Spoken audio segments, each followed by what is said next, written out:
All right. Is Yeshua, who we often refer to as Jesus, a false prophet? It's very important to know because a false prophet cannot be the Messiah. When a prophet speaketh in the name of the Lord, if the thing follow not, nor come to pass, that is the thing which the Lord has not spoken. But the prophet hath spoken it presumptuously, thou shalt not be afraid of him.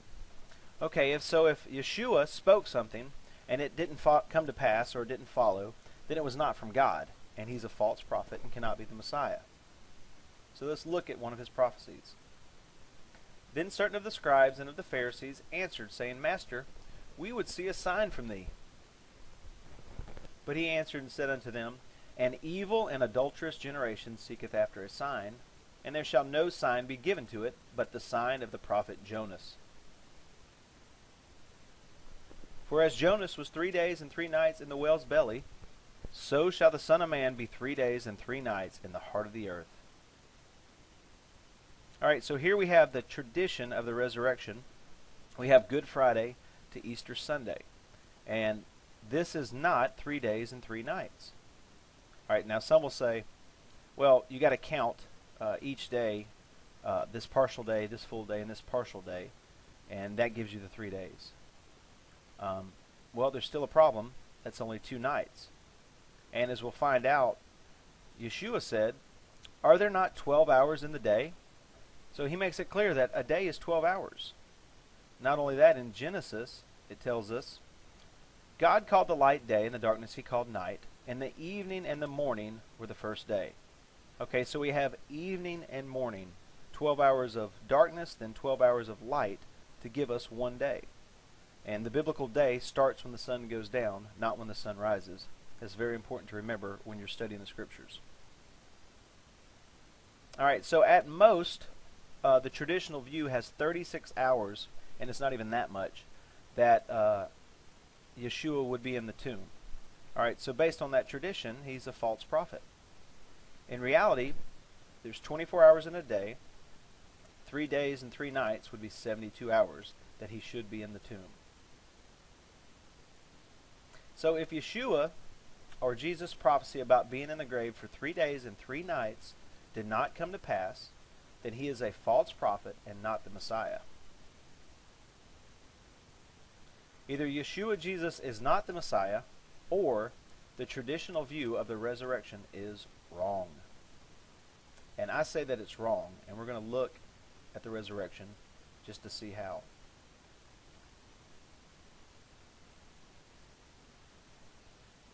Okay, we're going to go and look at the Passover.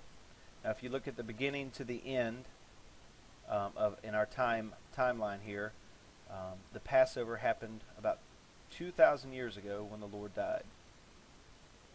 And we're going to step into that time period. And we're going to look at the resurrection week. All right, so I'm going to make the case that the Lord died on the 14th day of the month Nisan, at the Passover, was buried sometime between 3 p.m. and 6 p.m., which was before the sundown. He was in the tomb for 72 hours, 3 days and 3 nights, and resurrected just before sundown on the Sabbath day. And then everybody came to see him on the first day of the week, the day of first fruits. All right, so let's look at the 14th. And it was the preparation of the Passover, and about the 6th hour, and he said unto the Jews, Behold your king. And they cried out, Away with him, crucify him. Pilate said unto them, Shall I crucify your king? The chief priest answered, We have no king but Caesar. Then delivered he him therefore unto them to be crucified. And they took Yeshua and led him away. And he, bearing his cross, went forth into a place called the place of the skull, which is called in the Hebrew Golgotha, where they crucified him, and the 2 other with him, on either side one, and Yeshua in the midst. Okay, so they crucified him on the preparation of the Passover. In the 14th day of the first month at even is the Lord's Passover. Okay, at even, when it's getting close to the setting of the sun, you kill the Passover lamb and you put it in the oven. Because at night, you can't do any work. All right, so during the day, they call that the day of preparation. So the preparation is the day of the Passover. All right, so the 14th day is the day that they crucified him, the day of the Passover, the day of the preparation. And the 14th day of the first month at even is the Lord's Passover. And on the 15th day of the same month is the feast of unleavened bread. Unto the Lord, wait a minute. And on the 15th day of the same month is the feast of unleavened bread unto the Lord. 7 days you must eat unleavened bread. In the first day you shall have a holy convocation. You shall do no servile work therein. Okay, so the 14th day of the month is the Passover. Then on the 15th day of the month, you have the Feast of the Unleavened Bread beginning, and that lasts for 7 days.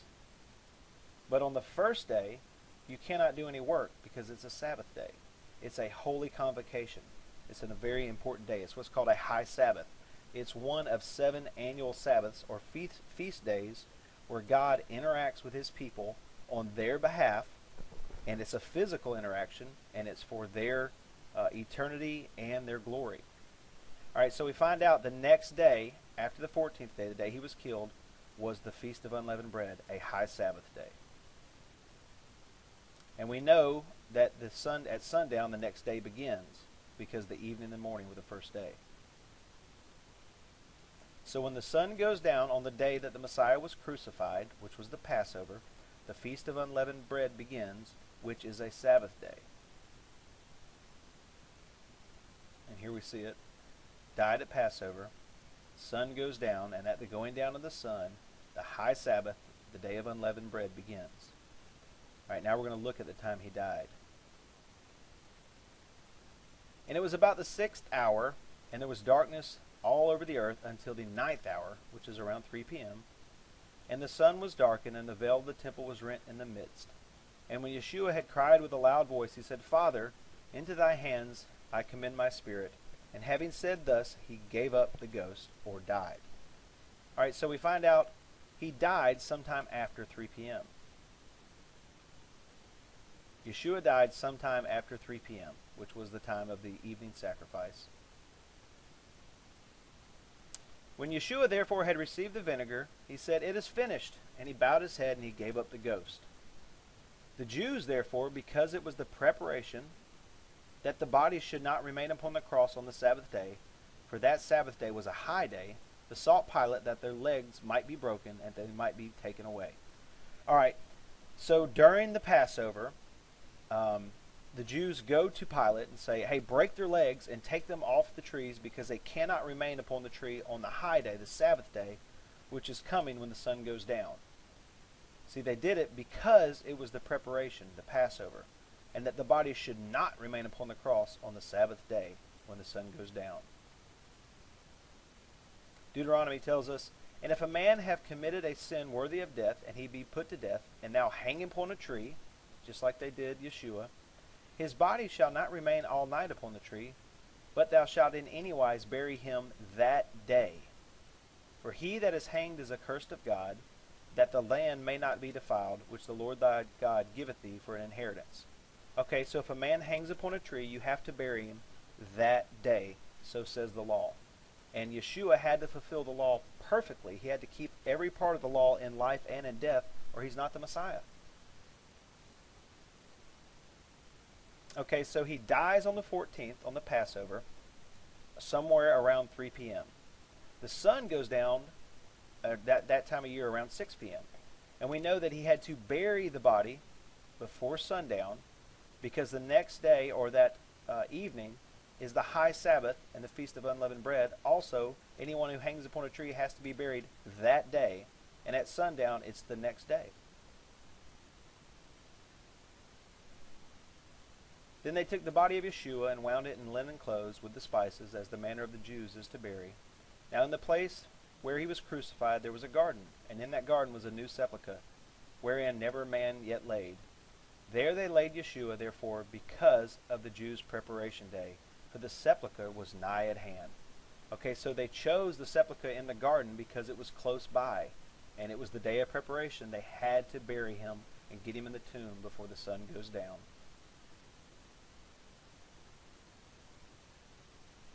right, so let's look at some of the information and facts that we know based on the Scripture. Yeshua died on the day of preparation, the Passover, the 14th, after 3 p.m. The body had to be buried before sundown because sundown started a high Sabbath day. The law required that a body that hung upon a tree had to be buried that day. Yeshua had to be in the tomb for 3 days and 3 nights, or 72 hours, or he is a false prophet and not the Messiah. Now we're going to look at this Passover week and see if that all played out. To be the Messiah, Yeshua must fulfill the law perfectly by being buried before sundown on the sundown on Passover the 14th. Okay, that happened. By fulfilling his prophecy of being in the ground for 72 hours, he did that, 3 days and 3 nights. And he must rise on the third day just before sundown. You see, he kept telling everybody, I'm going to rise on the third day. So if the sun goes down on the third day, the fourth day begins, which is the first day of the week. And then he would have arose on the fourth day, which he did not. So these are all the parameters and all the restrictions that he must fulfill, and this is the only timeline that fits it. Died on a Wednesday, resurrected on the Sabbath, was seen on the first day of the week. All right, let's look at the Gospels and see if this plays out with a new mindset, because when we read the Gospels, we already have a tradition set in our mind, and we just interpret them based on that, and it seems to work. But it's not true. We need to look at it again and understand the context and have a biblical mindset when we read these Gospels. And we're going to look at them in a different way. We're going to look at them backwards. All right, the book of John. The first day of the week cometh Mary Magdalene early, when it was yet dark, unto the sepulchre, and seeth the stone taken away from the sepulchre. Okay, so we find out a few things. It's the first day of the week. And we're going to come back and do a study on that term right there. It doesn't mean what you think it does, but it is Sunday when this happens. So on the first day of the week, and we find out Mary Magdalene, when it was yet dark, comes and sees the stone taken away from the sepulchre. So Sunday, Mary comes while it's still dark and sees the stone taken away. It's taken away.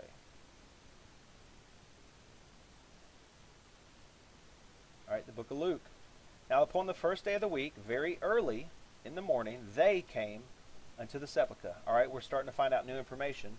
We're starting to find out it was more than just Mary. They came. And they were also bringing the spices which they had prepared, and certain others with them. And they found the stone rolled away from the sepulchre. All right, so we got a little bit more information here. It's still Sunday. It's very early, and we know it's dark outside from the other scripture, that they, who is Mary and others, are bringing spices which they had prepared. And it's important to know that they had to prepare the spices. That took time. They didn't just grab them and throw them on the bodies. They had to take them and mash them together and do a certain process. And when they get to the tomb, they find the stone rolled away once again. So Mary and others come early in the morning, find the tomb or the stone rolled away. Book of Mark. And when the Sabbath was past, Mary Magdalene and Mary, the mother of James, and Salome had bought sweet spices that they might come and anoint him. Okay, now we're at a different time period. When the Sabbath was past, that's at sundown on Saturday night. After the Sabbath passed, Mary Magdalene, Mary, and the mother of James, now we find out more people, bought sweet spices. Okay, so when the Sabbath was over, the markets opened up, and they went and bought the spices that they were going to prepare to take to the tomb at the rising of the sun. And here we have that, the rising of the sun.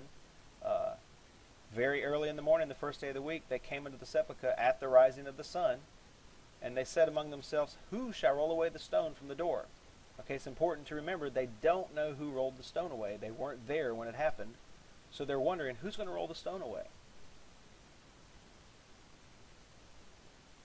All right, we're still at the first day of the week, but the first portion of the scripture happens at the end of the Sabbath during nighttime. So there's 12 hours in between the scriptures, basically. All right, after the Sabbath, when the sun goes down, the markets open up. And Mary, and Salome, they go and buy the spices that they're going to prepare and take to the tomb. Now, with the time period in between here, that most likely went home, prepared all the spices, and did what they did, and went back to bed, and then got up real early and came back to the tomb. Or they were going back and forth to the tomb multiple times. We just have bits and pieces of the story. All right, so Sunday, very early, still dark, they wondered, who shall roll away the stone? All right, now for the last gospel, Matthew. In the end of the Sabbath, still the Sabbath day, as it began to dawn toward the first day of the week, as the sun was about to go down and the first day of the week was going to start at sundown, came Mary Magdalene and the other Mary to see the sepulchre. And behold, there was a great earthquake, for the angel of the Lord descended from heaven and came and rolled back the stone from the door and sat upon it. Here we have the resurrection at the end of the Sabbath day, fitting perfectly in our timeline. All right, if they had been there, if they went straight to the tomb, they wouldn't be wondering who's going to roll away the stone. If they're there and an earthquake happens and an angel rolls back the stone and they're there to see it, they wouldn't wonder these things. But we know that after the Sabbath passed, that's when they went to the markets to buy the spices which they prepared. So when we look at the timeline again, 3 days and 3 nights, resurrection happens at the end of the Sabbath, and then they come to the tomb at the rising of the sun and find it empty. The end of the Sabbath, the resurrection, fits perfectly into the 72 hours of his death after 3 p.m. and must be buried before 6 p.m. Alright, so is Yeshua a false prophet? No. His prophecy came true. He was in the grave for 3 days and 3 nights. However, the tradition is wrong.